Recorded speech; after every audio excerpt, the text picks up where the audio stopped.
오늘 준비한 5위 주제입니다. 이재명 대통령이 주 유엔 대사에 자신의 선거법 위반 사건을 담당했던 변호인이자 사법연수원 동기인 차지훈 변호사를 내정한 것을 두고 비판 여론이 커지고 있습니다. 외교부 관계자들도 굉장히 기겁을 했다라는 이야기까지 나오고 있는데 관련 목소리 들어보시죠.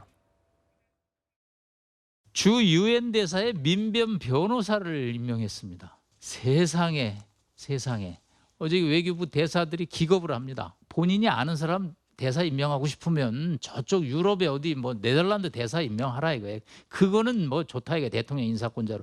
유엔 대사는 그런 데가 아닙니다. 주 유엔은 200개국의 유엔 회원국들과 전방위적으로 대화를 나눠야 되고요. 비핵화 문제를 거기서 압도를 해야 됩니다.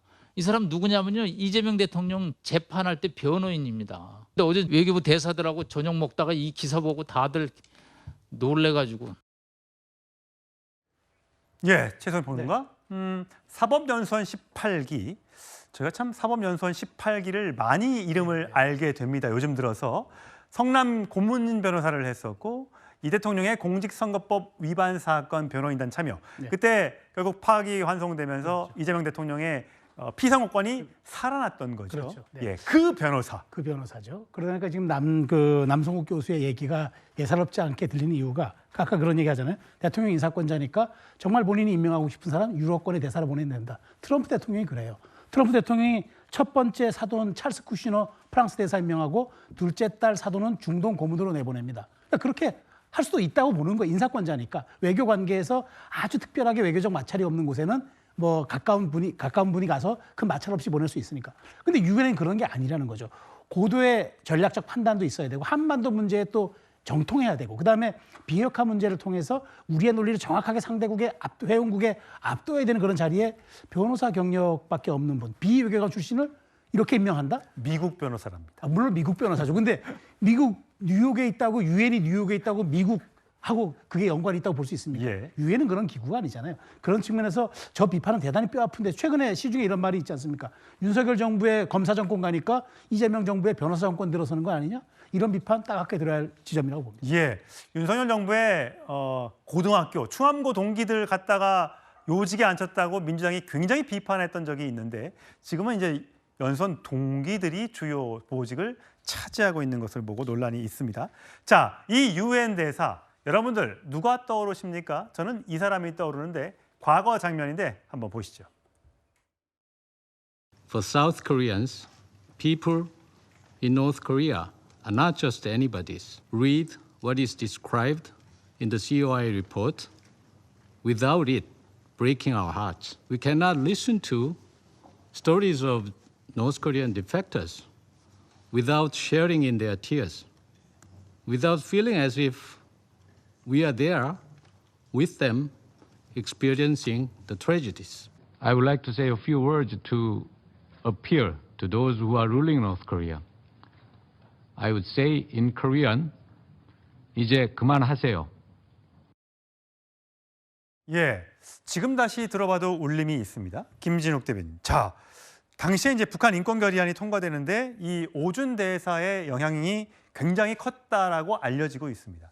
자, 하고 많은 자리 중에 굳이 이 외교관 경력이 없는 사시 동기를 왜 거기에 보낸 겁니까? 그 대통령의 인사에 일단 이유 없는 인사가 어디 있겠습니까? 물론 이제 그 우려하시는 바도 무슨 말씀인지는 알겠어요. 이 유엔 대사의 비외교관이 임명된 게 35년 만이다 이런 거 아닙니까? 그렇기 때문에 유엔처럼 중요한 자리에 왜 이렇게 대통령과 관계가 있는 소위 보훈성 인사를 했느냐 뭐 이런 지금 문제 제기들이신데 저는 나름의 대통령께서도 이런 생각을 판단을 안 하셨을까요? 정말 보훈성 인사라고 한다면 좀 전에 뭐 다른 말씀 주셨던 것처럼 어디 뭐 한가로운 한직 같은 그런 편안한 자리를 보내는 것이 보훈성 인사 아니겠습니까? 그렇다면 대통령께서 유엔 대사에 그 지금 이 대통령의 뭐 연수원 동기라고 하시는 분을 보냈을 때는 나름의 이유가 있을 것이다. 특히 이번 이제 다음 주인가요? 대통령께서 유엔에 연설을 하러 가시게 되어 있습니다. 특히 이번에 우리가 의장국이 역할을 또 해야 되는 거 아닙니까? 예. 그렇다면 이번에 가셨을 때 어떤 역할을 대사께서 하시는지 지켜보고 이 또 대사가 제대로 이 유엔에서의 어떤 한국 대사로서의 역할을 해내는지에 대해서는 금방 외교관들이 평가해낼 수 있을 것입니다. 그런 자리에 평가가 바로바로 이루어질 수 있는 그런 자리에 보냈다라고 한다는 것은 나름의 충분히 그 역할을 수행할 수 있는 능력과 자질이 있다라고 봤고, 특별히 그 분에게 역할을 차지훈 지금 대사에게 나름의 맡길 만한 역할이 있었다라는 것 때문에 보낸 것이지, 이런 것이 그 보온성의 어떤 자리 챙겨주기 인사다 이렇게 평가하는 것은 너무 이 인사를 폄훼하는 것이다. 저는 그렇게 생각하고 있습니다. 예, 이런 반론도 있었는데 어쨌든 이 대통령의 변호인 출신들이 대통령실에도 정부에도 이렇게 많습니다. 민정비서관, 공직기강 비서관, 법무비서관 전부 다 대장동이나 대북송금 선거법 위반 관련돼서 이재명 대통령의 변호인을 했던 분들이고, 이찬진 금감원장 최근에 임명됐죠. 뭐 이재명 대통령에게 돈을 과거에 빌려줬던 경험이 있는, 또 선거법, 대장동, 대북송금 등등의 변호인들이 포진을 하다 보니까 이게 국민의힘에서는 보훈 인사, 그다음에 대통령 개인 변호사비를 대신 지급하는 대납 보상으로 전락시켰다는 국민적 의구심이 날로 커지고 있다, 이런 비판을 하더군요. 그렇습니다.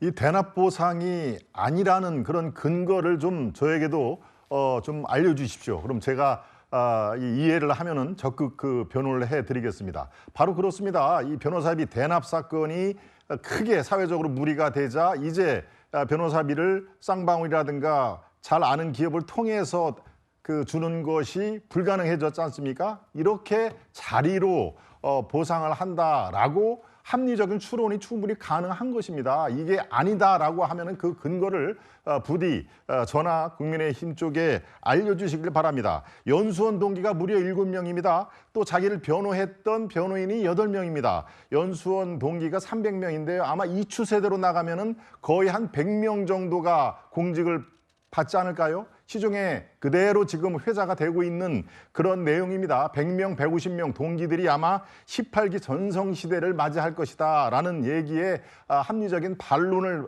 제발 해 주시길 바랍니다. 그런데요, 이 법조인들이 법률에 관련된 전문성을 발휘하는 자리면은 그나마 고개를 끄덕일 분도 계시겠지만요. 자, 경제 이찬진 금감원장, 바로 윤석열 정부에서도 금감원장을 본인의 후배 검사를 시켰는데요. 여의도의 평가가 어떻습니까? 그다지 좋은 평가를 받지 못했습니다. 왜? 전문성이 부족했기 때문에 그렇습니다. 교육은 또 어떻습니까? 국가교육원장 차정인 변호사를 또 갖다가 앉혔죠. 위철한 변호사는 또 뭐 중앙선관위 또 앉혔습니다. 이렇게 이 본인의 적성과 이 전문성을 도외시하고 그냥 그야말로 자리만 얘기를 하면은 아주 알아들을 정도의 요직에 갖다 박히는 거, 바로 그렇습니다. 그래서 시중에 변호사비 대납을 자리로서 메운다 하는 그런 얘기가 나온 것입니다. 알겠습니다. 18기 전성시대 더 이상 대한민국에서 화제가 안 될 날이 오기를 바라겠습니다. 예. 저도 뭐 고등학교 동기, 대학교 동기 있습니다만 이름이 잘 가물가물해서 잘 모르겠는데, 우리 국민들이 18기 사법연수원에 누가 공부했었는지를 알 필요가 굳이 있을까요? 어찌하다 보니 그런 데까지 가게 되었습니다.